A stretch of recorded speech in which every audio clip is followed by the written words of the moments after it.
Namaste. So we resume this evening in chapter 22, Rebirth in Other Worlds in the Life Divine.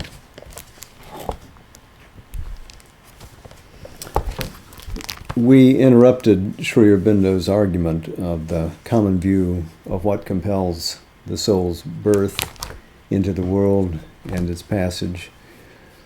Metaphysically compelled to birth because it makes an error of ignorance and from the compulsion of desire, and it is compelled by karma from birth to birth, working out the energy of an ethical justice system which seems to base universal law.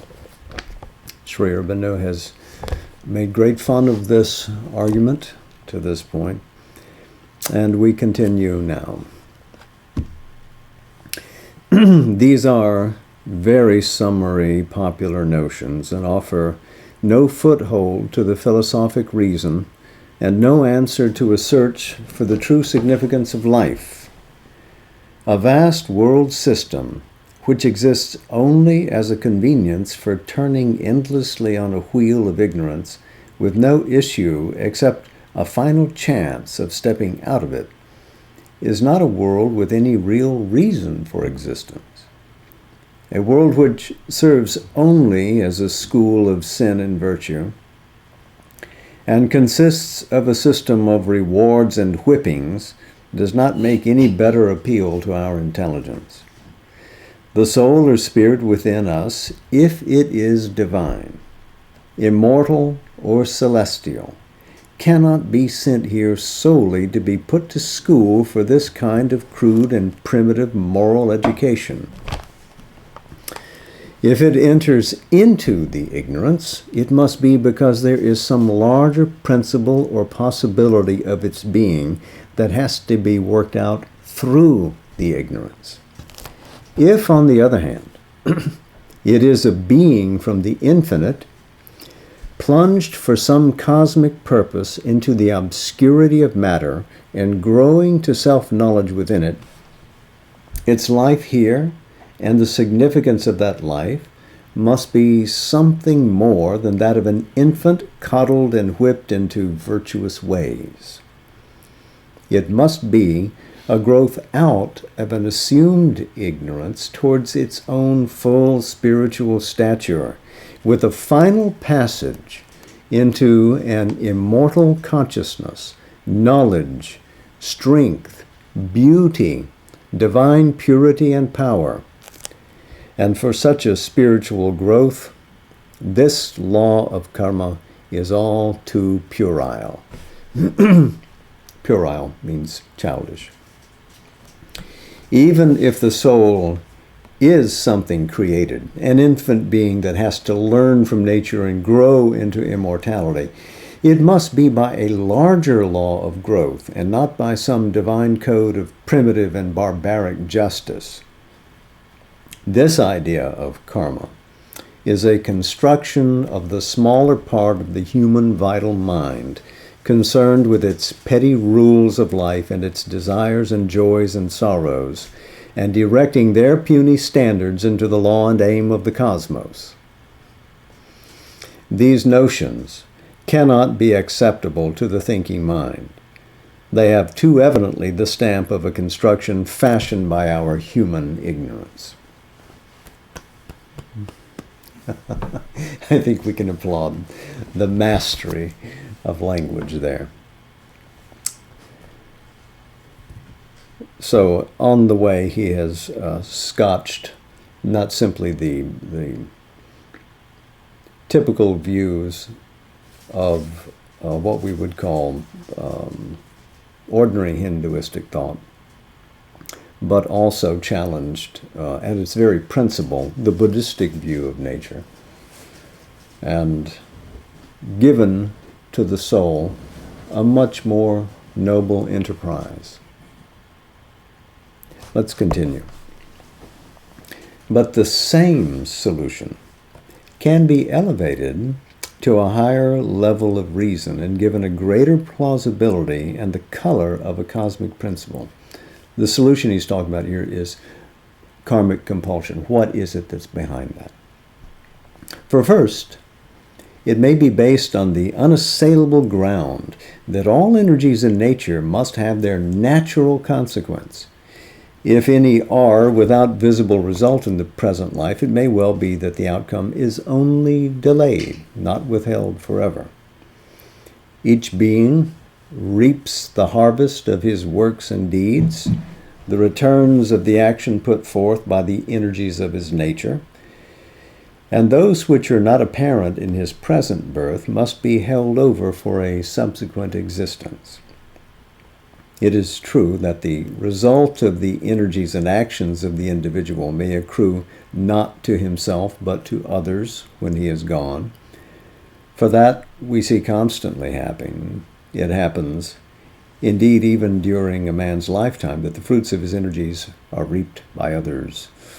But this is because there is a solidarity and a continuity of life in nature, and the individual cannot altogether, even if he so wills, live for himself alone.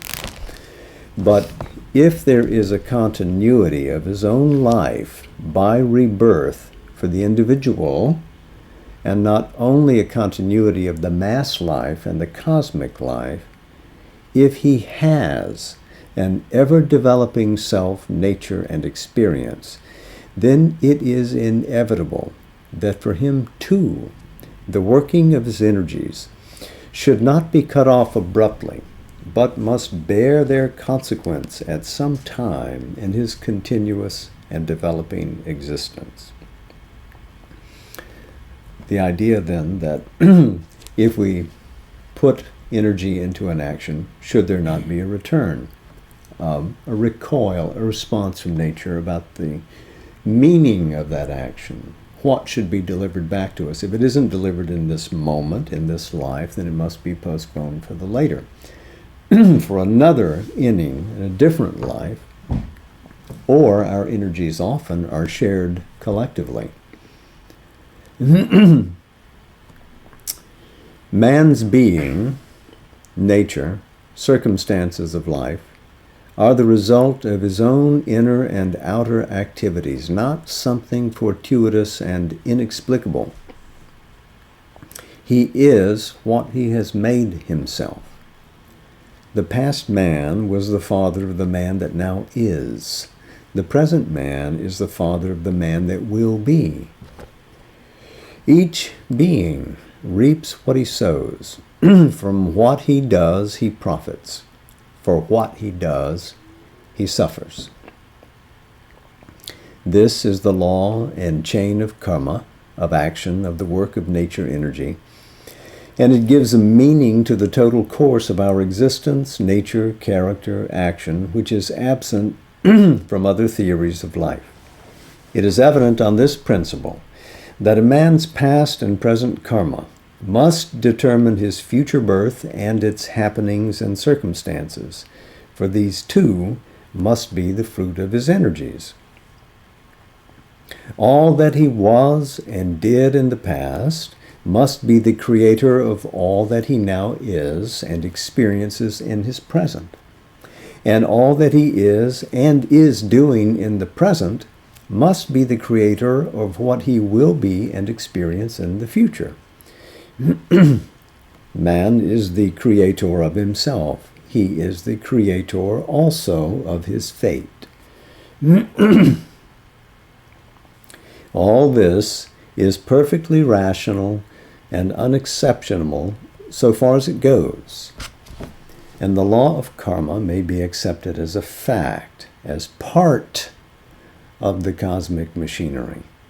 For it is so evident, rebirth once admitted, as to be practically indisputable. And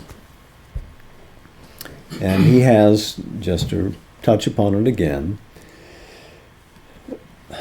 arrived at a position that the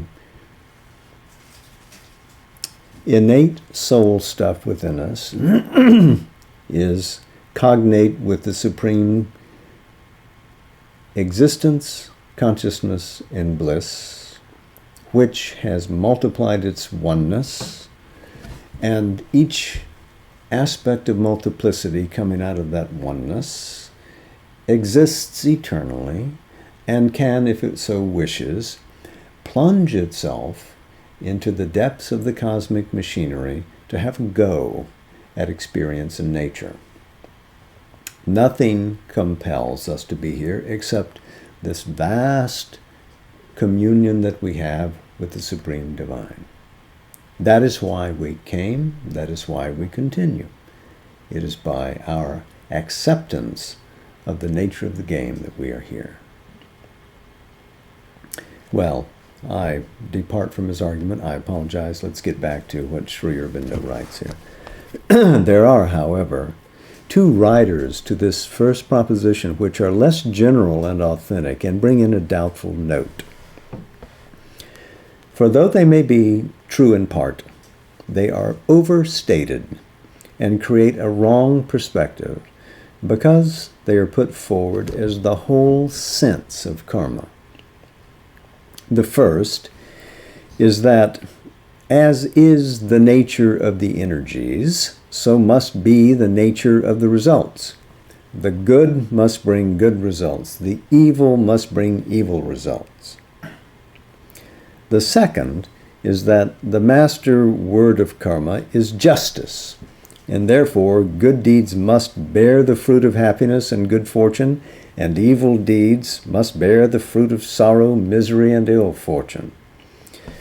Since there must be a cosmic justice which is looking on and controlling in some way the immediate and visible operations of nature and life, but is not apparent to us in the facts of life as seen by us, it must be present and evident in the totality of our unseen dealings. It must be the subtle and hardly visible, but strong and firm secret thread that holds together the otherwise incoherent details of her dealings with her creatures. If it be asked why actions alone, good or bad deeds alone, should have a result, it might be conceded that good or evil thoughts, feelings, actions have all their corresponding results.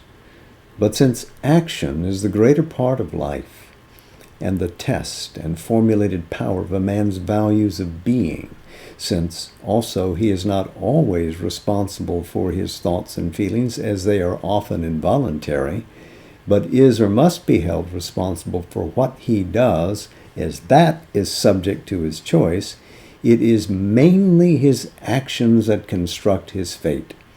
They are the chief or the most forceful determinants of his being and his future.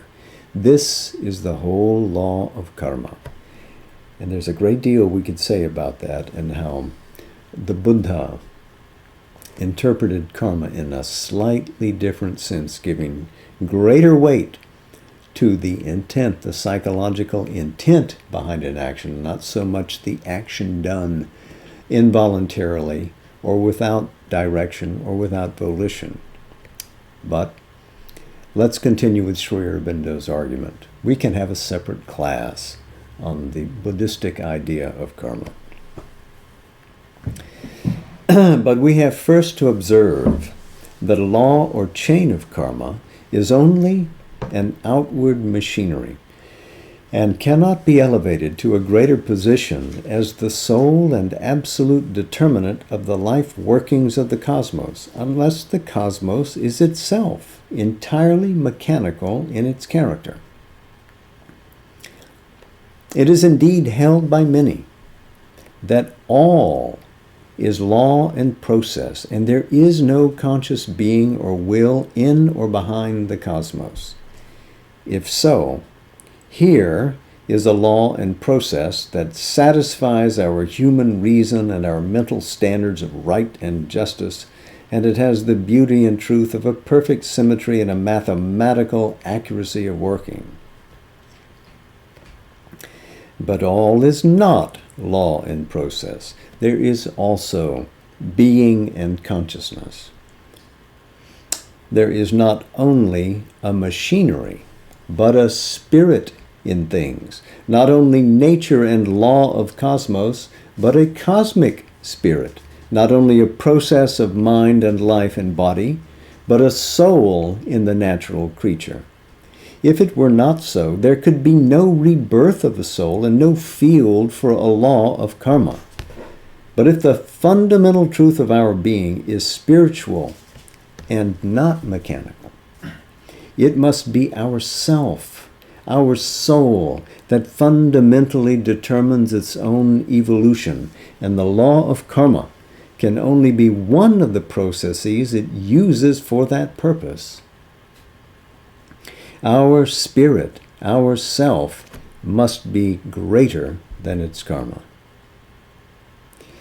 So this is Sri Aurobindo's thunderous answer to the idea that there can be a rebirth of a non-being, that the soul that doesn't exist should come back for a second inning. Does not make sense to Sri Aurobindo.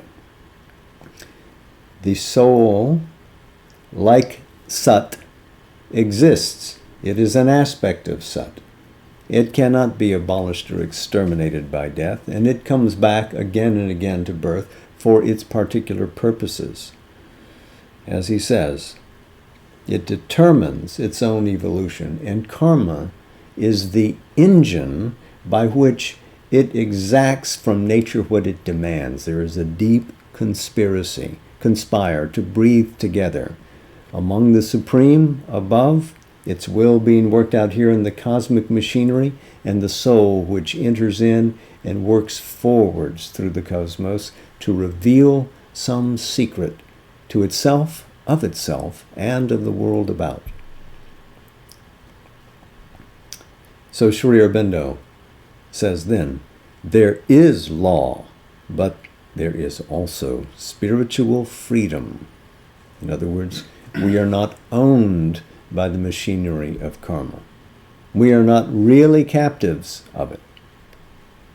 Law and process, he says, are one side of our existence, and their reign is over our outer mind, life, and body, for these are mostly subject to the mechanism of nature. But even here, their mechanical power is absolute only over body and matter, for law becomes more complex and less rigid, process more plastic and less mechanical, when there comes in the phenomenon of life. And yet more is this so when mind intervenes with its subtlety.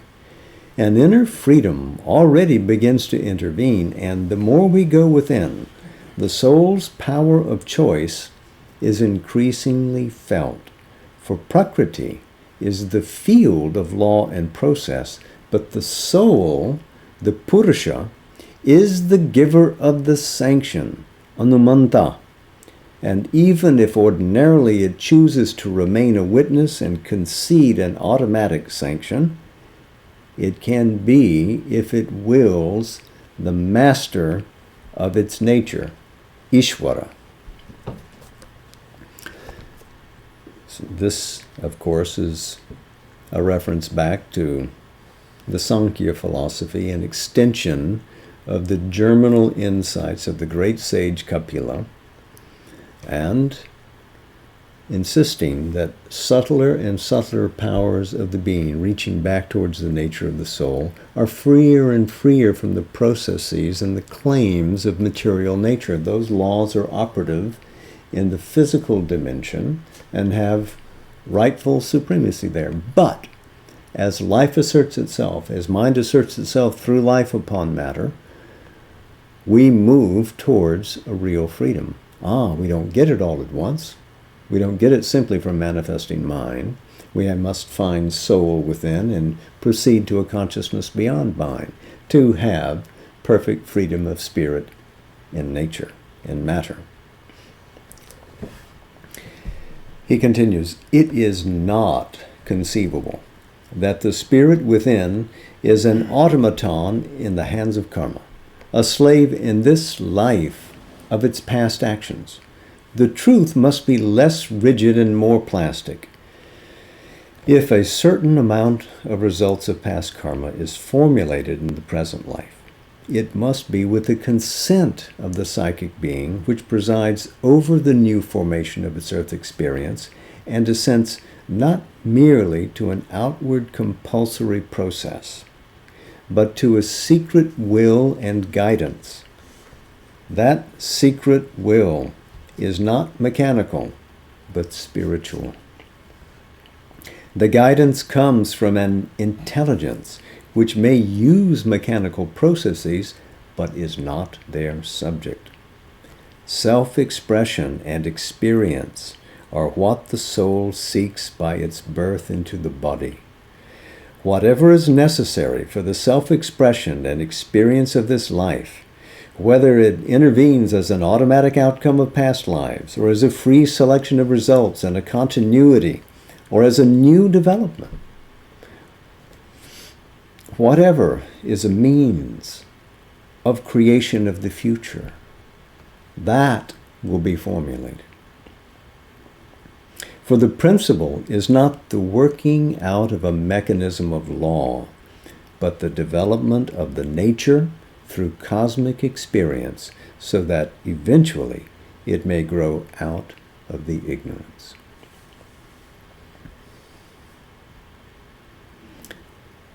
Self-expression and experience are what the soul seeks by its birth. So experience draws us into the universe. We are looking to experience what is here, what is hidden in this apparent darkness.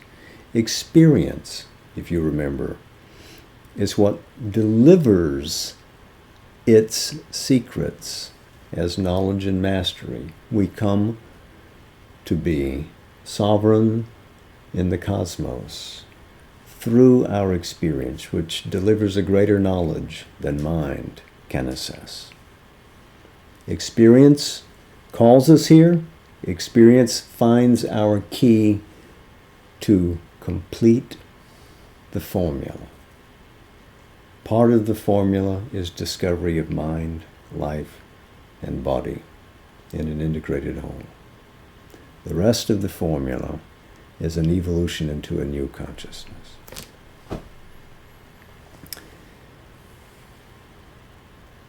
There must, therefore, be two elements: karma as an instrument, but also the secret consciousness and will within working through the mind, life, and body as the user. Fate, whether purely mechanical or created by ourselves, a chain of our own manufacture, is only one factor of existence. Being and its consciousness and its will are a still more important factor. And of course, as they manifest here, this is the nature of Sat. Through its conscious force, its Chit Shakti, will is an expression of its conscious power, of being. Satchit Ananda, while it is supernally above, is here intimate to us, insisting that all of its secrets work out. Its will, invisibly applied, is everywhere at work.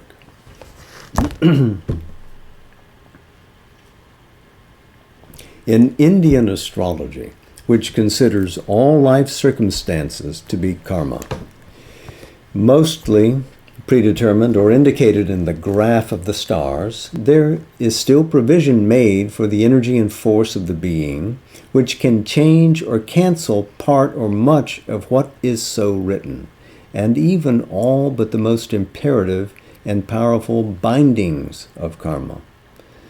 So this system of science in India, Indian astrology, still concedes that the soul has the power to cancel its karma, at least in part. This is a reasonable account of the balance, but there is also to be added to the computation the fact that destiny is not simple but complex. The destiny which binds our physical being binds it so long or in so far as a greater law does not intervene. Action belongs to the physical part of us. It is the physical outcome of our being. But behind our surface is a freer life power, a freer mind power, which has another energy and can create another destiny and bring it in to modify the primary plan. And when the soul and self emerges, when we become consciously spiritual beings, that change can cancel or wholly remodel the graph of our physical fate. Karma then, or at least any mechanical law of karma, cannot be accepted as the sole determinant of circumstances and the whole machinery of rebirth and of our future evolution. Soul power, then, cancels the need for this kind of karmic guidance.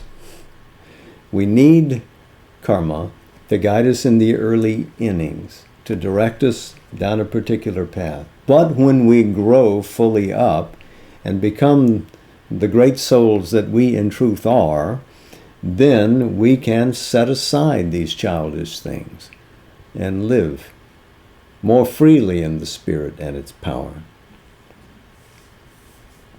So karma cannot absolutely determine us. In other words, this is Sri Aurobindo's answer to the law of determinism. No, we are subject to the law of determinism only so far as we live as physical beings.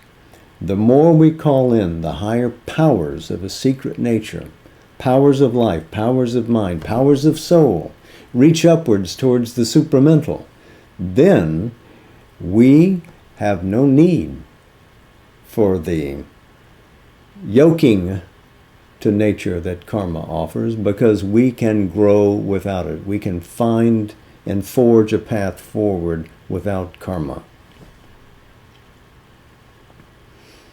But this is not all. For the statement of the law errs by an oversimplification and the arbitrary selection of a limited principle. Action is a resultant of the energy of the being, but this energy is not of one sole kind. The consciousness force of the Spirit manifests itself in many kinds of energies.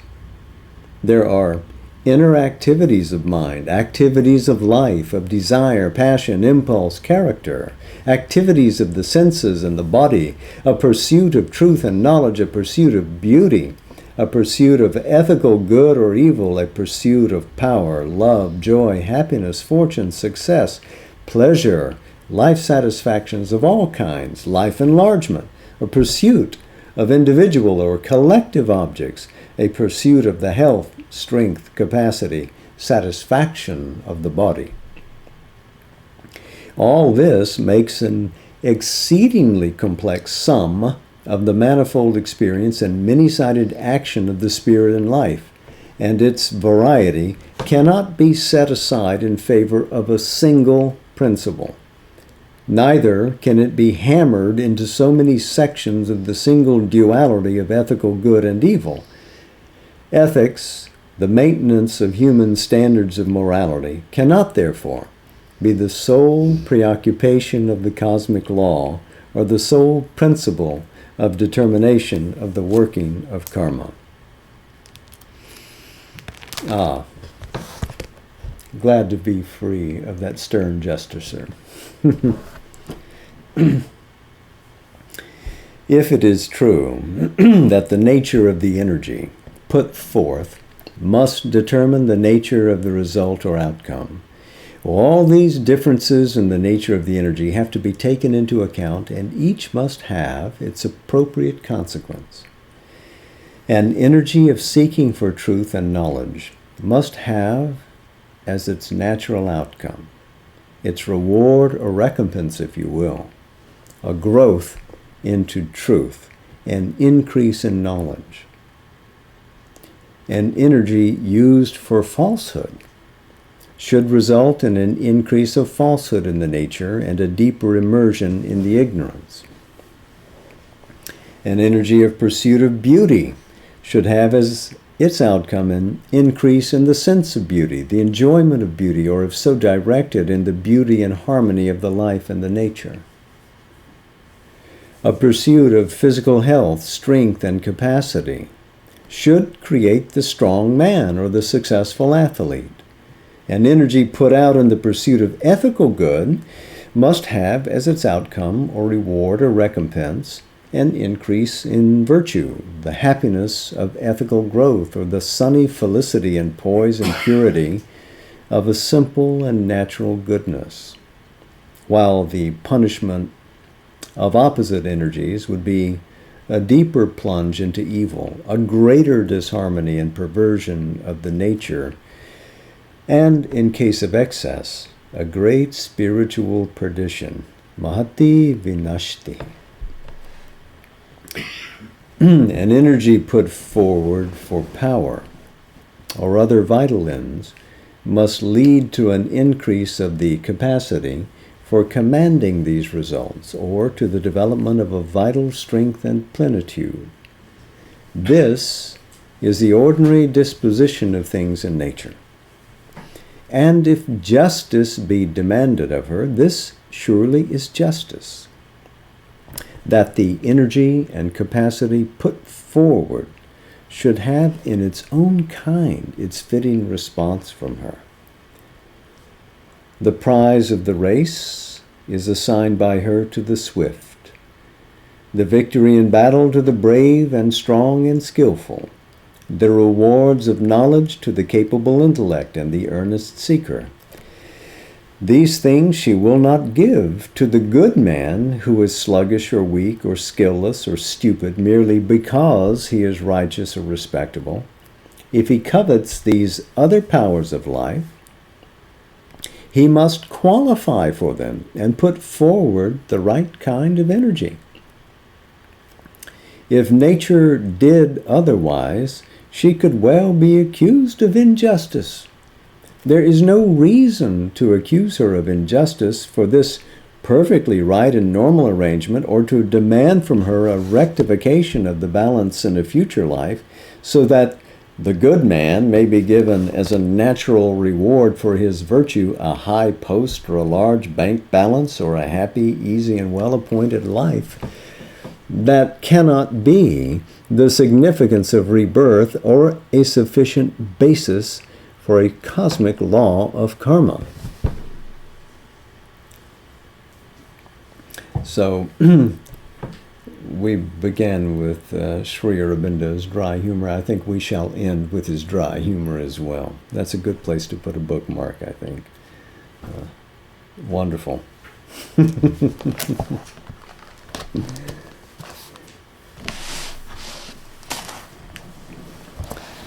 This is a selection from Savitri tonight, which is in Canto 4, The Kingdoms of the Inner Life, in Book 2, The Book of the Traveler of the Worlds.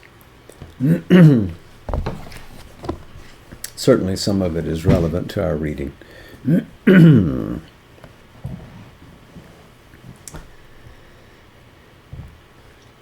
In the enormous labor of the void, perturbing with her dreams the vast routine and dead roll of a slumbering universe, the mighty prisoner struggled for release. Alive with her yearning woke the inert cell. In the heart she kindled a fire of passion and need. Amid the deep calm of inanimate things arose her great voice of toil and prayer and strife. A groping consciousness in a voiceless world, a guideless sense was given her for her road. Thought was withheld, and nothing now she knew, but all the unknown was hers to feel and clasp. Obeying the push of unborn things towards birth, out of her seal of insentient life she broke. In her substance of unthinking, mute soul strength, that cannot utter what its depths divine, awoke a blind necessity to know. The chain that bound her, she made her instrument. Instinct was hers, the chrysalis of truth, and effort and growth and striving nescience. Inflicting on the body desire and hope, imposing on consciousness, she brought into matter's dull tenacity her anguished claim to her lost sovereign right, her tireless search, her vexed uneasy heart, her wandering unsure steps, her cry for change. Adorer of a joy without a name, in her obscure cathedral of delight, to dim dwarf gods she offers secret rites. But vain, unending is the sacrifice. The priest, an ignorant mage who only makes futile mutations in the altar's plan and casts blind hopes into a powerless flame. A burden of transient gains weighs down her steps, and hardly under that load can she advance. But the hours cry to her, she travels on, passing from thought to thought, from want to want. Her greatest progress is a deepened need. Matter dissatisfies, she turns to mind. She conquers earth, her field, then claims the heavens. Insensible, breaking the work she has done, the stumbling ages over her labor pass. But still no great transforming light came down, and no revealing rapture touched her fall. Only a glimmer sometimes splits mind's sky, justifying the ambiguous providence that makes of night a path to unknown dawns, or a dark clue to some diviner state. In nescience began her mighty task. In ignorance she pursues the unfinished work, for knowledge gropes, but meets not wisdom's face. Ascending slowly with unconscious steps, a foundling of the gods, she wanders here like a child soul left near the gates of hell, fumbling through fog in search of paradise.